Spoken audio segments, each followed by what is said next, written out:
A Secretaria Municipal de Cultura de São Paulo, através do PROMAC, Programa Municipal de Apoio a Projetos Culturais, a Sim Prop Tech e o Shopping Cidade São Paulo apresentam Conversas Artísticas.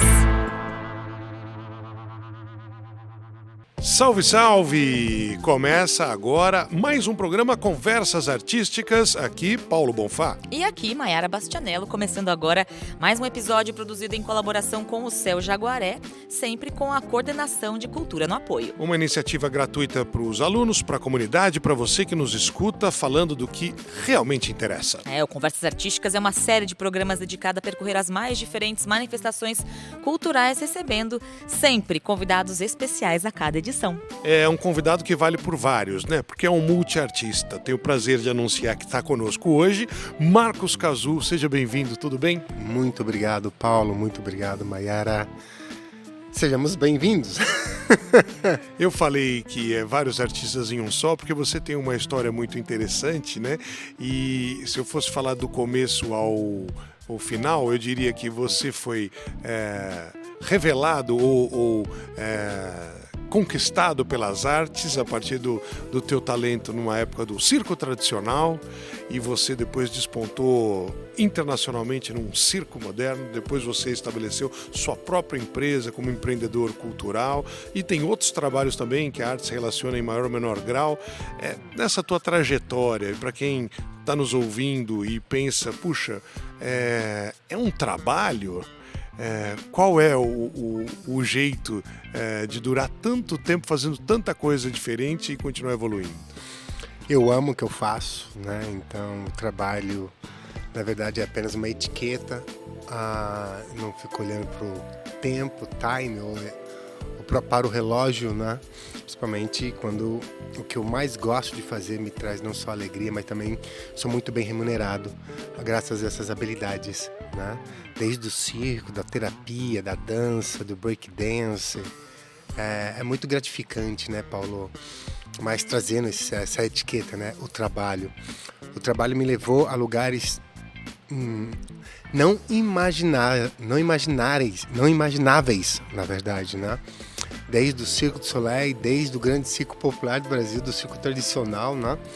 Até o comecinho lá atrás, quando eu fazia breakdance, capoeira e era ex-ginasta, e essa bananeira que foi no posto de gasolina. Não, pera um pouquinho, nós vamos ter que contar essa história. O Cazu, ele já falou sobre isso antes, Maiara, mas é uma história que acho que é importante, né? Quando a gente está falando com o artista e falando sobre trabalho, né? E você começou falando uma coisa importante. Eu fui bem remunerado, ou seja, eu consegui me manter, né? Consegui sobreviver com isso e ter um ganho como profissional. Conta a sua entrada para o mundo das artes. Como eu fui descoberto, né? Exatamente. O ator Marcos Frota tem uma frase que ele fala assim, né? Eu não sei se foi eu que escolhi o circo ou se o circo que me escolheu, né? Mas quando eu estava nesse posto de gasolina e fiz essa bananeira, né? Peraí, ele não estava... Você estava trabalhando no posto de gasolina como isso, frentista. Interior de São Paulo. Sim, eu tô falando de 1993, né? Na época quando adolescente, o que eu queria fazer, e eu só tinha esse sonho de ser artista. E aí pintou essa oportunidade de fazer uma bananeira no posto de gasolina. O rapaz que eu tinha colocado no automático ali para encher, para completar, né, o tanque. Quando escutei o automático, eu desci, né, da bananeira, fechei, entreguei a chave, o cara pegou a chave meio assim, caramba, 15 dias depois ou 10 dias depois ele volta com a família toda, e faz de novo aquilo lá que ninguém tá acreditando. E aí eu comecei a ganhar notoriedade, só que nesse dia tinha um outro carro atrás, né, placa Rio de Janeiro, estavam os artistas do grande circo popular do Brasil, buscando artistas para compor o elenco, e foi ali onde surgiu o convite para trabalhar com o circo. Você vê que não é nada hoje, por exemplo, se é mídia social, né? Alguém, se na época existisse, alguém faria um vídeo, postaria, você bombaria e seria assim, né? Agora, como que pode, né? Nessa época lá atrás, teve que ter muita... É aquela história, o sucesso é a sorte, mas o preparo. Preparado você estava, precisava de sorte e aconteceu naquele dia, né? E sabe, Má, é muito interessante, pois quando fizeram o teste comigo, na verdade nem fizeram um teste, né? Eu fiz esse pequeno teste, fui assistir o Grande Circo Popular do Brasil, acabou o espetáculo, tava assim em êxtase, falei, é isso que eu quero pra minha vida, e vem esse grupo de pessoas que estavam nesse Fusca, né? Que era Michele, Sidney, eram os acrobatas do grupo Tá No Ar, do Grande Circo Popular do Brasil. Você gostou do espetáculo? Eu falei, gostei, mas achei que ia embora com o circo. Foi um momento que o dono do circo, que fazia Mulheres de Areia, que era o Marcos Frota, fazia Mulheres de Areia. O ator Marcos Frota. O ator, veio passando e falou assim, Marcos, esse é o casudo posto, né? Que a gente falou pra você.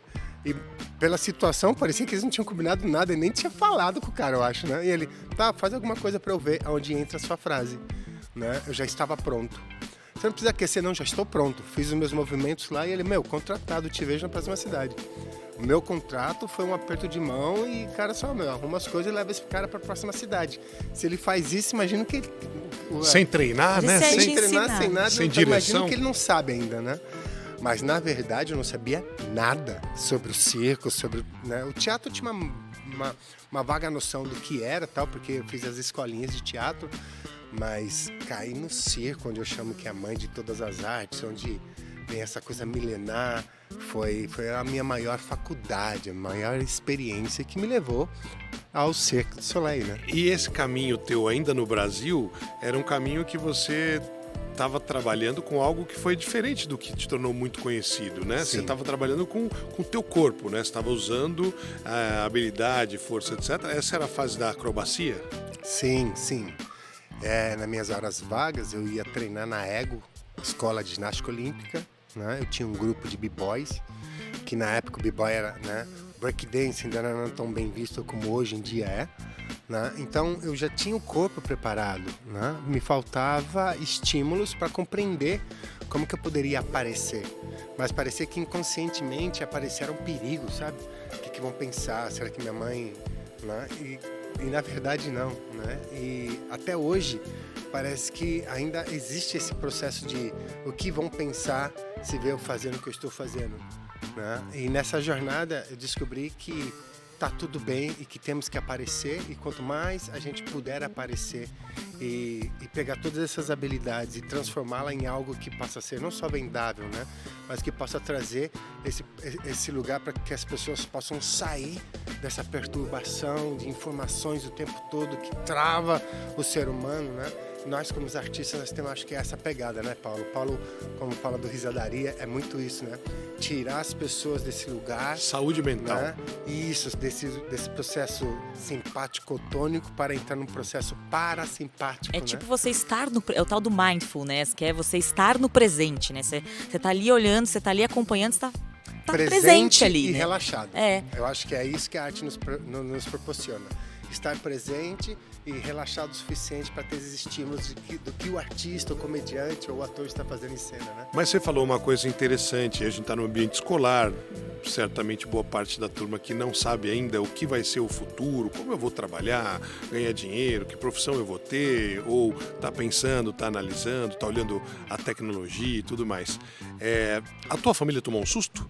Ou a tua família já percebia ou até estimulava essa sua inquietação artística? Um susto, talvez, mas os meus pais sempre me motivaram, incentivaram e respeitavam muito as minhas escolhas, né? Mas eu tinha um lance também de que por parte da minha família eram médicos, advogados, sabe? Então tinha aquele lance que vão pensar. É a isso que eu faço referência, para quem está nos ouvindo também, né? Puxa, como é sair para uma profissão não tradicional ou para o mercado artístico que parece incerto para quem está fazendo as coisas mais tradicionais? É que na época, né, com essa consciência que eu tenho hoje, né, graças a todos os outros movimentos também, não só sobre o autoconhecimento, mas do Instituto Curar, é que na época eu tinha uma fidelidade fantasma. É totalmente, né, aquela coisa, eu tenho que ser o que meu pai era, ou o que minha mãe é, o que meus familiares fazem, mas... Tem que ter uma carteira assinada. Eu não tinha consciência, eu não era adulto o suficiente para ter essa consciência também, e quando a gente é menor, a gente quer fazer o que os pais fazem para a gente ter o nosso lugar. A partir do momento que eu tive essa consciência de poder dar esse passo, porque entendi que cresci e era isso que me movia, né, aí eu comecei a aparecer e, é o que eu quero, mas grande parte da família, mas isso não dá dinheiro. Ou ser palhaço é um futuro. Você sabe como que é o circo no Brasil. Artista é tudo, não, drogado. Não, mas os antigos olham para esse lado, né? E aí vem eu, que não nasci no circo, que ninguém da família é ator, e aí trago toda essa explosão de cores, entendeu? E por incrível que pareça, né, um exemplo dentro da minha família sobre o que é ser artista, né? E tudo que eu tenho é graças ao circo. A família que eu tenho, a casa que eu tenho, os bens materiais. Então foi um processo lá atrás que fez todo sentido hoje. Mas o mais importante para mim era o que meus pais, né, achavam.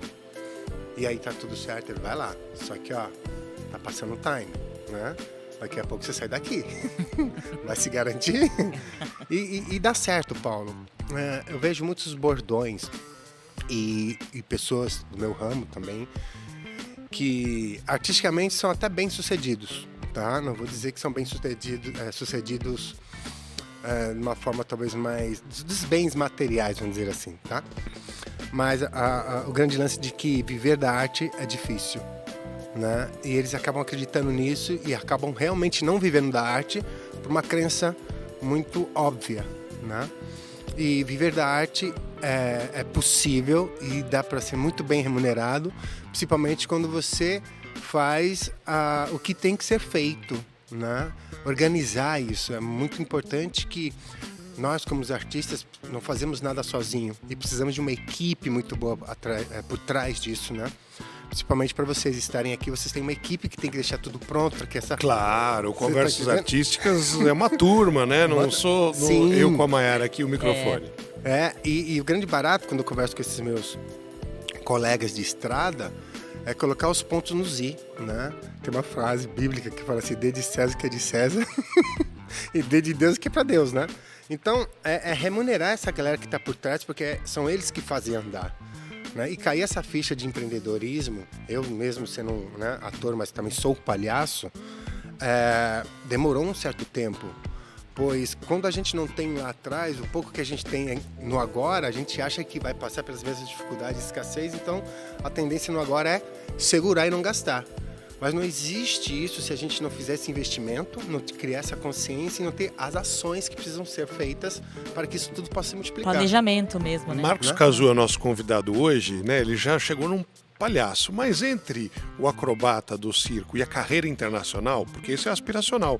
Muitos artistas em várias áreas brasileiras tentam e não conseguem. Alguns, de fato, olha, consegui um ator brasileiro, está fazendo um filme em Hollywood. Olha, tem esse violinista que foi convidado, vai tocar com orquestras europeias e tal. Pessoas que se destacam, né?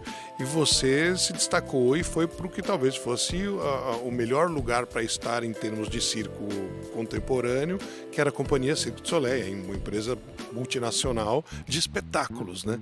Você foi para lá ainda na sua carreira de acrobata, né? Sim. E aí, em algum momento, uma chave se virou. Como que foi a tua trajetória? Porque você falava inglês, quando você viajou? Aliás, como é que você foi parar lá? Né? Uma empresa canadense pegando um cara que estava num circo no Brasil. Você pontuou uma coisa muito bacana aqui, né? A melhor empresa de entretenimento, o Cirque du Soleil. O grande barato disso tudo, Paulo, é que tudo para mim era a melhor empresa de entretenimento. Todos os pequenos movimentos que eu fazia, para mim, era o melhor que eu podia, era o melhor que eu sentia. Então, chegar no Cirque du Soleil, mesmo saindo do grande circo popular do Brasil, que também para mim era um Cirque du Soleil, né? Eu não conseguia mensurar o top, então eu não olhava muito para o estrelismo. Onde você estava era o melhor lugar que você podia estar. Até hoje. É isso. Aonde eu estou continua sendo o melhor lugar onde eu poderia estar. Né? Assim vim levando minha vida, tá? Como um ex-acrobata, bailarino, né? E não significa que eu deixei de fazer, tá? A gente só toma essa colocação do ex e tal. Foi o que me levou para o Cirque du Soleil. Toda essa bagagem tradicional, tá? Só que eu já pensava quais são os meios. como que eu posso chegar lá? Eu ganhei um VHS, né? Na época era um Olha, videocassete, né? preciso explicar para os mais novos aqui que era uma mídia física, que hoje você não sim. precisa para poder assistir alguma coisa de outro lugar. você Só tem precisava- dinossauro hoje E aqui, que você né? precisava rebobinar, senão você tomava multa na locadora. Era tipo isso. É bem isso e, mesmo. era muitas vezes a única forma de acessar alguma coisa de outro lugar, ou uma apresentação, Alguma um coisa gravada, um isso programa de mesmo. televisão estrangeiro, né? E esse videocassete, né? Esse tape, né? Esse VHS, né? Tava escrito Circo do Seu Léo.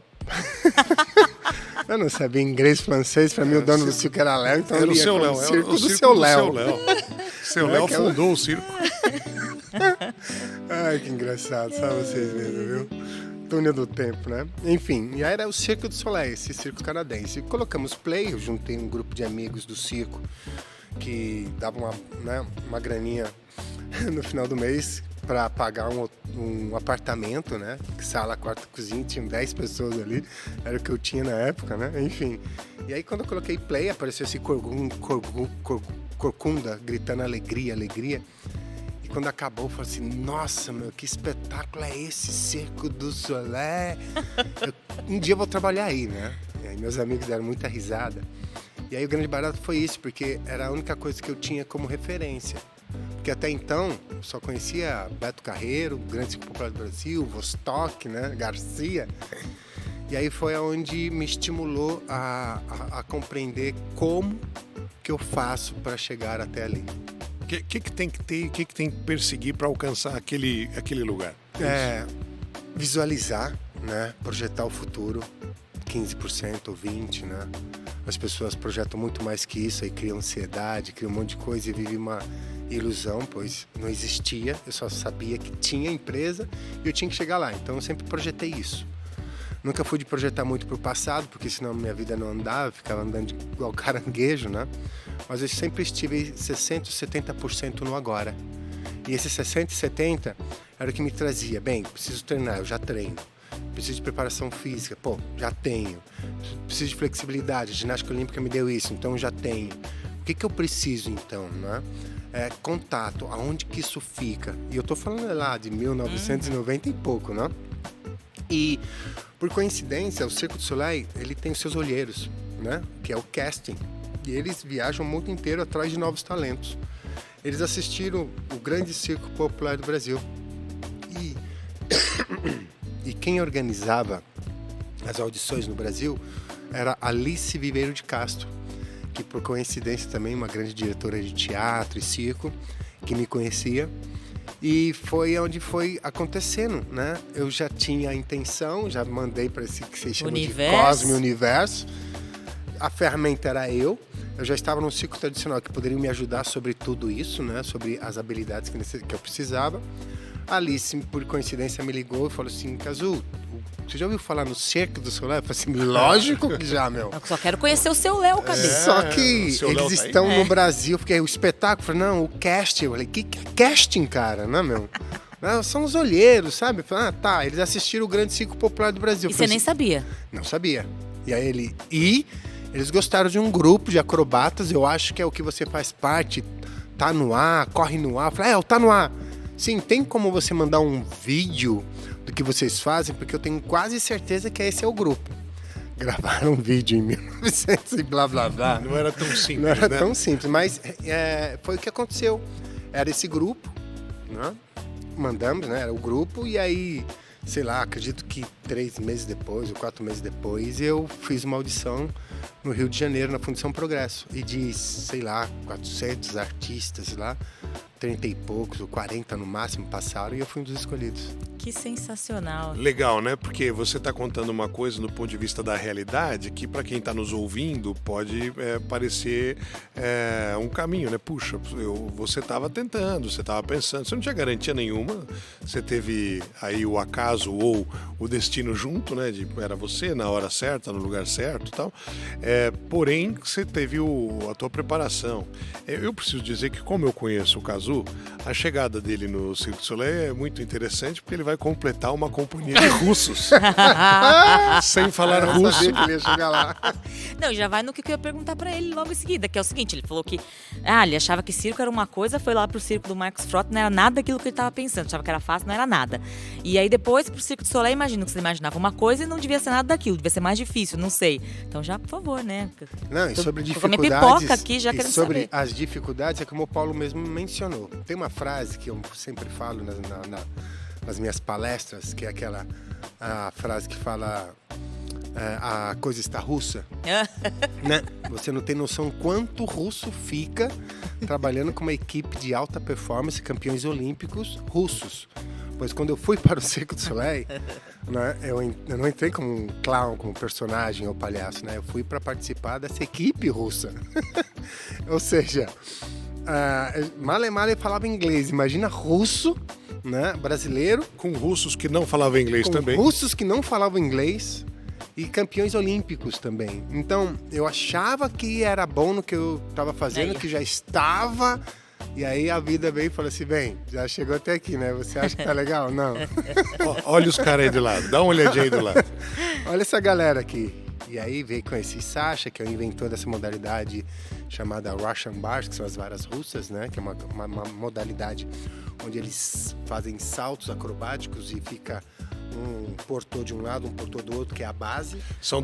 Vou só descrever para o pessoal, né? São os dois artistas que estão, cada um numa ponta da barra, né? Segurando no ombro, na força, as evoluções dos outros membros da equipe. E aí fica um rapaz que nós chamamos ele de volante, né? Pesa em torno de 68 a 72 quilos. E ele faz saltos como se fosse num trampolim. Só que essa vara ela tem mais ou menos acho que uns 3 metros de comprimento e de 5 ou quase 10, né? Diâmetro ali, né? O diâmetro da barra. Da barra, e ele sobe em torno de 10, 12, 16 metros de altura. Né? E É como se fosse um elástico a barra, né? Ela é Sim. flexível, né? ela é bem flexível, pois são 3 varas acopladas daquelas de salto em altura. Tá? E eu né? Quem inventou, já disse, quem foi que inventou, né? Russian Bars, um russo. E foram praticamente 2 anos, foram 1 ano de treinamento no Canadá e mais 2 anos com os russos antes de eu poder trocar o meu contrato para a comédia, né? Para o clown, para o palhaço, né? Para esse personagem. Mas foram 2 anos bem intensos com os russos, na qual também aprendi muito sobre a cultura. Tomei muito porre com eles também. Né? Tem uma tradição. Haja fígado, tem não uma é mesmo, tradição, né? Tem uma tradição sobre esse processo que eles que falam sobre a vodka e os russos, né? E as primeiras palavras que você aprendeu em russo era tipo, para, tá errado, ruim. Era tipo isso? Não! As primeiras, privyet, né? Privyet, Cadillac, tipo assim, tudo bem, como você tá? Né? Pai de Marabota, muito, né? Que é assim, vamos trabalhar. Você acordava, privyet, pai de Marabota. Todo dia eu falei, mano, os caras só querem trabalhar. Mais ou menos isso. Mas a tua transição, né? É legal poder falar sobre a flexibilidade dentro de uma carreira artística, né? Você estava dentro de uma estrutura, desempenhando um papel, e aí você, em determinado momento, viu que tinha outras possibilidades, né? Ou convivia com outros artistas com especialidades diferentes, né? Num circo você tem uma multiplicidade aí de talentos e tudo pode mudar, né? O biotipo, né? Que corpo funciona melhor em que atividade. E tinha a figura do clown, um nome em inglês para o palhaço, para o personagem caracterizado, Sim. pintado, com elementos, né, coloridos, etc. E você foi convidado a fazer isso ou você provocou a tua oportunidade? A minha vida sempre foi sobre oportunidades, sabe, Paulo? Eu sempre tive essa visão, né? Como eu mencionei aqui no começo da nossa entrevista, o lugar onde eu estou agora é o melhor lugar, né? Estando aqui com entrevista com vocês, a sensação que eu tenho que é o melhor lugar que eu tenho que estar hoje aqui, né? Para compartilhar. Então, eu sempre encontro oportunidades em tudo que eu faço, né? Vou lá dar entrevista para a Mai e para o Paulo, né? Minha mente, tudo vem as informações, o que eu vou ganhar com isso, né? E o que eu vou perder fazendo isso. Aí meio consciente traz, vai que só tem que ganhar, né? Trocar com vocês e não sei quantas mil pessoas vão poder escutar isso e vai ficar, e eu já passei por aqui, eu posso morrer e isso vai ficar durante muito tempo, tá? No Cirque du Soleil, a mesma coisa. Eu sempre olhei para tudo, fiz o melhor que eu podia, mas sempre as informações de oportunidade tinha ali. Eu vi que os palhaços, eles entravam e saíam, trocavam os contratos muito rápido. Na época, quem contratava os palhaços é o Pierre Parisiense, né? Que é o diretor até hoje do cirque. E aí eu fui procurar saber, pois eu sempre tive essa veia cômica. Eu sempre gostei de fazer as palhaçadas, né? Mas eu sempre tive uma linha diferenciada. Contanto, teve uma matéria que saiu que falava sobre Cazzu, o palhaço que agrada os homens sérios. Né? Por isso que eu estou até hoje no mundo corporativo há mais de 20 anos. Tá? E ao conversar e pegar as informações que eu precisava para entender o que era preciso ser palhaço do Cirque du Soleil, então desde quanto eles ganhavam, se tudo que era feito valia, né? Lembra que eu mencionei o que eu ganho com isso e o que eu perco com isso. Eu achei a oportunidade perfeita, mas tinha... era um mito, né, dentro do Cirque du Soleil, que é assim, você entra acrobata, vai morrer acrobata. A transição, né, não Sim. era algo comum. Né? Não tem assim, vou fazer uma transição para... Não existe. Então, eu fui um dos casos, né, dessa raridade, pois eu era acrobata da Russian Bars e dali iria ser o resto da minha vida. Contanto que tem artistas até hoje, há 20, 30 anos, fazendo a mesma coisa. E aí eu tive a oportunidade de me comunicar com o diretor, o Pierre Parisiense, né? E mencionar para eles que, já estou aqui há 3 anos com Russian Bar, como acrobata, mas meu coração não bate para isso. Essa foi a porta que eu encontrei para fazer parte dessa empresa tão incrível que eu tenho uma grande paixão. Mas, cara, eu nasci palhaço. Eu sou um cara divertido e eu não sei quem contrata esses palhaços, né? Mas esses caras não são bons, quem contratava era ele mesmo, né? Né? E eu queria fazer um teste para isso. E aí foi quando o Pierre falou assim, tá bom, então me impressiona, né? Me impressiona. Tipo, no ato. Na hora, foi... Talvez... Fica uma lição aí, não proponha nada para que você não esteja pronto, porque de repente, se você não estiver pronto, a oportunidade vai estar lá e você vai perder. Mas talvez ele fez isso pela... Eu sempre fui esse cara muito transparente, né? De falar. E quem contratava os palhaços era ele. Eu falei que não sei quem contrata os palhaços, mas esses caras não são bons, entendeu? E eu falei, então você quer uma oportunidade, né? De one opportunity, me impressione. Então nessa coisa de impressionar... Talvez era uma brincadeira, né? Eu fiz aquele lance do dedo, assim, arrancadinha do dedo, né? E ele até falou assim, eu já vi de tudo no mundo, mas arrancadinha de dedo, né? Mas, Cazzu, tô impressionado, né? Eu quero ver o que você faz. E aí me deu a oportunidade, junto com a Ria, que era assistente de direção, de mostrar as minhas sketches. Eu tinha, na verdade, na época, eu tinha várias sketches dos circos tradicionais que eu fazia. E aí eu só adaptei algumas que eu já tinha criado, mostrei para eles gostaram e já não demorou 2 meses. Você para com seu contrato de acrobata e você vai pro Japão, estreia no Japão e queremos que você crie 5 sketches para estrear no Japão e depois nós vamos conversar sobre os royalties delas também. Então, para explicar para o público em geral, né, quando você fala que queríamos que você criasse 5 sketches, né? Cada sketch era uma rotina, ou seja, uma entrada de palco com começo, meio e fim. 5 números, né? Que depois vinha um número de outros artistas, depois você retornava, ou seja, um protagonista, né? Porque ele retorna várias vezes para a apresentação, ele tem seu tempo solo, né? Tem seu destaque, e esse é você fazendo. Agora, quando você usou essa palavra royalties, né, que vamos traduzir como direitos autorais, é alguém falando, bom, isso que você criou é seu, a sua criação, é o seu talento, a sua dedicação, a sua inspiração você fez, e se você continuar fazendo, você recebe, mas se alguém for fazer, porque você não é 2, e a gente de repente precisa de um no Japão e outro na França ao mesmo tempo, e queremos fazer a tua rotina, a gente te remunera também por isso. Isso mesmo, e foi o que aconteceu. Né? Depois da minha saída, depois de 8 anos, né? Foram mais de 20 e poucos países viajando com o Cirque du Soleil, toda a notoriedade, tudo que hoje eu faço com o universo Cazzu, principalmente, né? Veio muito dessa escola, né? O Cirque, Grande Circo Popular do Brasil e todos as vivências que eu fiz de curso, workshop, oficina pelo mundo afora. Tentei estar o mais próximo possível dos melhores artistas para ter esse conhecimento, como eu mencionei, né? A oportunidade, eu sempre vi a oportunidade. E aí eu trouxe para o Universo Cazzu, depois de 8 anos com o Circo du Soleil, né? Eu pedi as contas, mas até pedir as contas, né? Foram 8 anos do Circo du Soleil, já estava tudo muito bem encaminhado, né? Eu saí do circo com um contrato assinado, né, de 10 anos praticamente. Para eles poderem continuar utilizando aquilo que você tinha criado. O que eu já tinha criado. Então imagina que me ajudou muito para a criação do Universo Cazzu. Na época eu me recordo que eu não entendia muito de lei de incentivo, né, nem de captação de recursos. O que fez o Universo Cazzu, a minha empresa de entretenimento, crescer e dar o primeiro passo foi todo esse dinheiro que eu consegui, né, juntar com o circo e os royalties para que eu pudesse bancar esse E aí vamos espetáculo. explicar um pouco melhor, né? Você criou o seu próprio espetáculo, a sua companhia, vamos dizer assim. A minha empresa, né? É. Eu sou fundador da Universo Cazzu, entretenimento corporativo e cultural.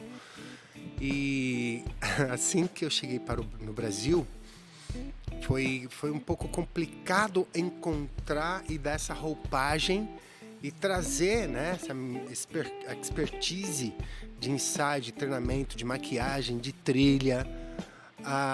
Pois eu já estou há 15 anos rodando com o Universo Cazzu, então há 15 anos atrás essa proposta era muito difícil, principalmente para os artistas que não estavam acostumados a ter um figurino mais justo, diferenciado, uma maquiagem artística como Cats, né? Como esses grandes musicais da Broadway, e uma trilha sonora que acompanhasse, que contasse essa história. Com música ao vivo. Com música, então eu tive essa dificuldade de encontrar as pessoas, porque por mais que elas queriam ganhar dinheiro e trabalhar com isso, elas se sentiam um pouco envergonhadas em estarem dessa forma. Foi muito louco. É interessante ver que o artista pode ter vergonha também, né? Não, porque era algo novo e talvez pensando, poxa, mas será que isso vai dar certo? Será que depois eu não vou, né, ficar rotulado? E passando um pouco desse ponto, né, de como os próprios colegas viam tudo aquilo como novidade, portanto, alguns até não compreendiam, né, onde estava a tua cabeça, onde estava o teu pensamento, o público recebeu muito bem, né? Porque você trouxe um padrão de qualidade de produção cultural internacional e que as pessoas, muitas delas, não tinham tido a oportunidade de ver nunca, nem pela televisão, né? Isso mesmo, Paulo. E como você mencionou, né, de ter trazido algo internacional. Eu só percebi que o tradicional era bom, faltava a produção, faltava essa cerejinha, né, em cima desse bolo, que era esse know-how. Contanto que eu tive muita crítica, né? O brasileiro montando um Circo du Soleil no Brasil. E na verdade, porque era a única inspiração que eles tinham era o Soleil. Eu comparava com o quê, né? Sim, era uma comparação. Mas na Broadway e em outros lugares, né, já tinham outros circos que não tinham a mesma mídia que Circo du Soleil, que já trabalhava nesse contexto, né? E aí o grande barato eu vou peitar, vou segurar isso, porque eu sei que isso vai funcionar. Então imagina que 8 anos, eu juntei um bom dinheiro para isso, eu investi meus 8 anos de cachê, né, de salário no meu projeto, pois eu até tinha feito projeto de incentivo, mas eu não conseguia captar. Era impressionante a dificuldade que tinha naquela época de captar. E aí eu investi todo o meu dinheiro nisso, ao ponto que depois não tinha nem dinheiro para comer uma pizza, mas estava tudo pronto. Aí encontrei um empresário que me ajudou no começo e meu primeiro espetáculo foi vendido para Atlas Schindler. Você fez para uma empresa e não empresa. para o público geral num teatro. Só que depois dessa primeira apresentação na Atlas, eu não saí mais do mundo corporativo. Há 15 anos eu atuo no mundo corporativo.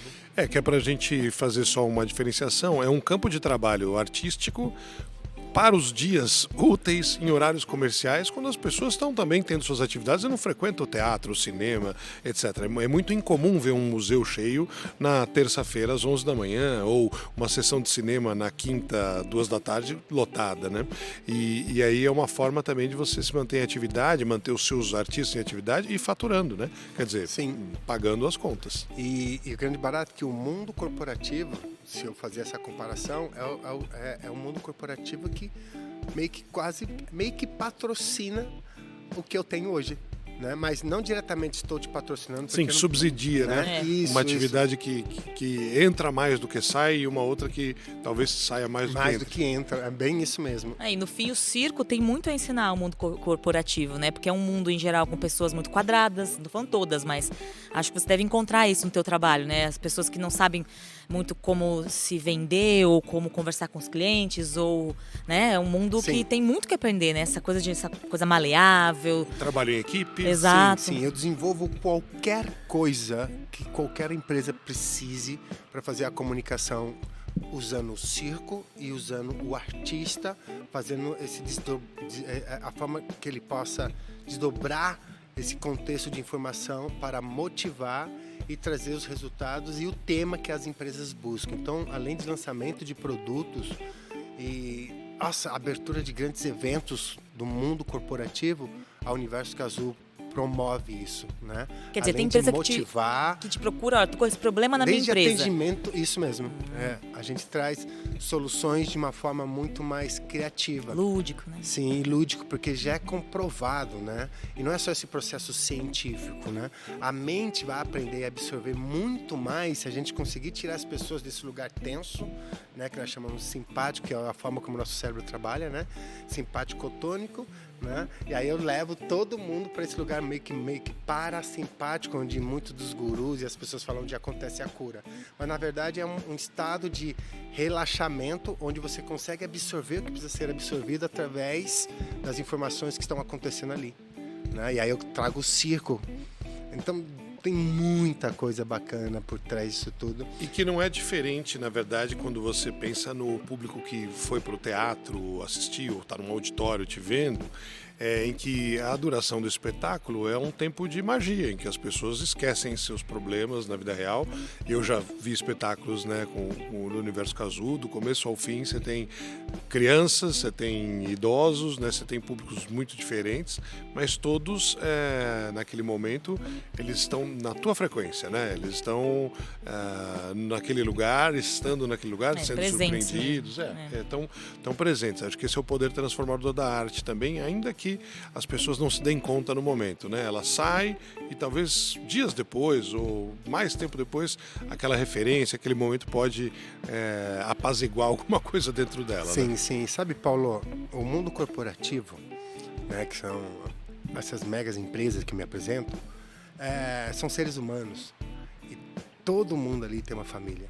Então o Universo Cazzu entra no mundo corporativo para convidá-los também, quando nós estamos em cartaz, pois os pais, né, eles chegam em casa e acabam trocando isso com a família. Olha, entra aí. Eu vi no meu trabalho, acompanha aqui, vai ter um show, Sim, vai ter um vai ter espetáculo. aqui, vale muito a pena. Então, uma coisa se comunica com a outra, né? Então, há 15 anos fazendo isso, então, hoje nós já temos um poder de conseguir as captações de recursos para o Universo Cazzu e para os nossos espetáculos, graças a todo esse movimento que foi feito, né, durante todos esses 15 anos no mundo corporativo. Então, muitas vezes, para o mundo corporativo, nós somos muito conhecidos, né? A gente entra em cartaz e muitas vezes, mas quem é o Universo Cazzu? Nossa, mas tá lotado, quem que é isso? Graças a todo esse movimento que é feito do mundo corporativo. E Cazzu, você tem depois um trabalho que você começou a fazer completamente fora, não completamente fora do previsível, mas sem ligação imediata com o teu trabalho artístico e a tua trajetória da acrobacia, depois, né, do personagem e aí do empreendedor cultural, né, montando tua empresa, contratando outros artistas para trabalhar com você, que é um trabalho terapêutico. Sim. Um trabalho com as pessoas. O quanto do teu tempo você dedica a uma coisa e a outra, e como é que você se prepara para cada uma delas? Eu tenho um grande, eu chamo ele de mestre, né, que é um grande amigo na qual eu admiro, e ele que me apresentou a esse universo, né? Ele sempre fala assim: aonde estiver a sua alma, né, tudo vai brotar e vai crescer. Então imagina que eu coloco minha alma no Universo Cazzu, né? Assim como eu coloco no Curá e nas caixinhas, que é família, tá? Eu já quase bati a nave, porque a minha alma estava só num lugar e achava que ia dar conta de fazer as outras duas coisas, mas a minha alma não estava ali, né? Então imagina que esse lugar do Cura Life é onde também a gente está agora... Que é como chama o teu instituto? Cura Life, né? Cura Life é a sua melhor versão, onde nós estamos agora conseguindo trazer CEOs, as pessoas que estão batendo a nave com burnout, estão depressivas, né? Estão precisando desbloquear novas habilidades, elas acabam passando por um programa no Cura Life, onde temos as imersões, né? Que dura das 7 da manhã às 8 da noite, 2 vezes ao mês, ou um programa na qual eles são assistidos semanalmente em imersões online e presenciais principalmente, tá? Porque tudo é estímulo. E através dos estímulos a gente consegue desbloquear qualquer tipo de habilidades sensoriais que eles precisam. E trazer também uma história para aquilo que está causando burnout ou qualquer patologia, né? O que a gente recebe e compreende através disso, através, né, das minhas imersões também, e por toda essa nossa nova caminhada, é que independente do rótulo de doença ou patologia, né, tem uma história por trás e algo que causou isso. Então a gente não trata o sintoma, a gente trata o que realmente está acontecendo, que pode ser psicomático, emocional, mas foi um evento que aconteceu de uma forma inesperada, tá? Esse evento inesperado que foi vivido em solidão, com a sensação de impotência, e a pessoa guardou só para ela. Ela não compartilhou isso. E aí, através desse lugar que a gente acessa, a gente consegue destravar muitas coisas. E tudo que acontece na mente vai reverberar no seu corpo. E isso não é sobre só espiritualidade, tá? Isso é a nossa realidade. Estamos encarnados e a visão que nós temos do mundo aqui é a leitura que nós vamos ter através do nosso mapa, da história e de tudo que a gente vivenciou até chegar aqui nós somos. Então nós não somos o que somos, decorrente dos nossos perrengues, nós somos o que somos através das nossas escolhas. Então imagina que a gente recebe pessoas que estão em burnout e e todo mundo está sempre procurando alguém para curar, ou alguém para culpar, ou alguém para me salvar, tá? Então a gente busca alguma situação que está me causando isso. Mas na verdade é algo que já foi talvez alguns anos atrás que aconteceu, que agora está submergindo a isso. E Kazu, você falou, eu tenho as caixinhas que eu estou organizando e tal, mas você mantém, né, um centro de treinamento ou ensaios, Sim. né? Você tem os equipamentos que vocês usam para as apresentações, tem, enfim, o planejamento, a logística, o escritório propriamente dito, né? Tem muita gente que trabalha com você sem ser artista. E acho que é legal para as pessoas que estão nos ouvindo e que eventualmente gostam, consomem cultura ou querem estar mais próximas, mas não se sentem artistas para estar num palco, para ter o microfone na mão, para aparecer na frente das câmeras, mas que têm profissões que podem estar lá, ou pelo lado técnico, ou porque são administrativas. Poxa, você tem que ter uma contabilidade, tem que ter advogado para fazer contrato, tem que ter gente para pagar conta, você tem que iluminar o espetáculo, você tem que sonorizar o espetáculo, tem que transportar todo mundo. Como você imagina, como você estima a quantidade de pessoas que trabalham com vocês para ter um show no palco, né? Para ter um teatro lotado, você vê um pedaço do iceberg ali, e o restante? Tudo é feito com pequenos detalhes, né, Paulo? Toda obra de arte, toda empresa, né? O Instituto, o Cura Life também. Diretamente, né, Paulo, quando nós estamos com uma montagem, seja ela no mundo corporativo ou no teatro, a gente acaba envolvendo aí aproximadamente de 60 a 100 pessoas, tá? Que se for uma temporada de um mês, vão estar durante um mês trabalhando conosco, né? Quando nós não estamos em cartaz, eu já tenho uma equipe mais fixa, que é o que consegue organizar tudo que eu preciso, tudo que o Universo Kazu precisa para que o show possa rodar ou ser vendido também, né? Então imagina que tanto o Universo Kazu como o Cura Life ou a nossa sede na Granja Viana, nós precisamos do material humano e nós precisamos do espaço, pois a sede do Universo Kazu, além dos treinamentos para artistas, eu também divido esse mesmo espaço com o Cura Life para desbloqueio de novas habilidades, né? Tudo começa no coração e termina no coração, Paulo. Tudo começa no coração e termina no coração. Então, quem, né, tem interesse, mas não se considera, não se vê, não se percebe artista, também pode procurar como se aproximar em trabalhos acessórios à atividade artística, né? Sim, isso mesmo. Desde da maquiagem, do figurino, da preparação física, da criação, do esboço, dos desenhos, né? São muitas habilidades envolvidas ali, né? Não só profissionais. E o grande barato é assim, vou dar um exemplo. Meu filho fez um desenho qualquer, eu gostei, as cores que ele utilizou, pego esse risco e a partir dali eu já consigo, eu quero um figurino nas cores disso daqui. E vem através de uma inspiração de um rabisco que meu filho fez. E vira assim um desenho, né? A minha roupa do Jean Francois, ela é azul. Seu personagem clown, né? Sim, o clown, Jean Francois. Nós já fizemos risadaria com ele, né? Vem desses estímulos, né? De desenhos e pinturas que eu fiz quando era criança. Eu quero esse personagem que representa a minha infância assim, com essas cores, através daquilo. Então, a minha função, eu não estou mais como o cara artístico, é o que montou. Não, a minha função agora é manter a qualidade e poder estar mais presente nesse processo, não só da criação, mas de como podemos manter o que já foi criado e não trazer aquele lance que às vezes a minha produção fala, não, o time que tá ganhando não se mexe. Eu falo, não, cala a boca. Se mexe muito.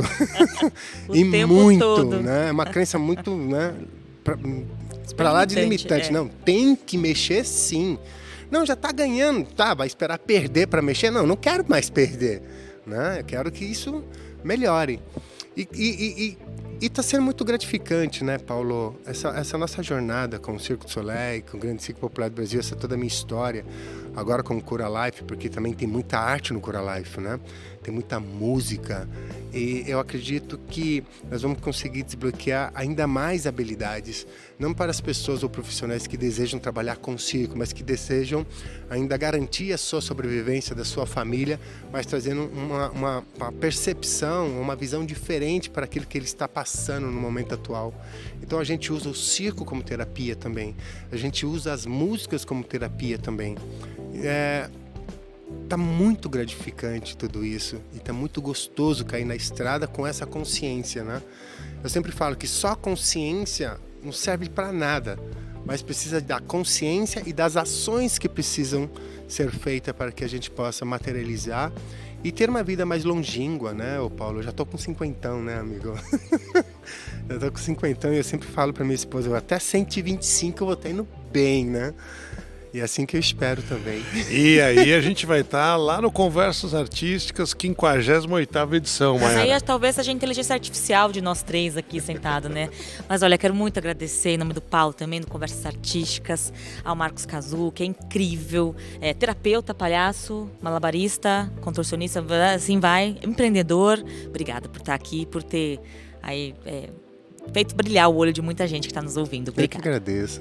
Sensacional. Valeu, Mar. Valeu, obrigado e obrigado a vocês. Até o próximo programa.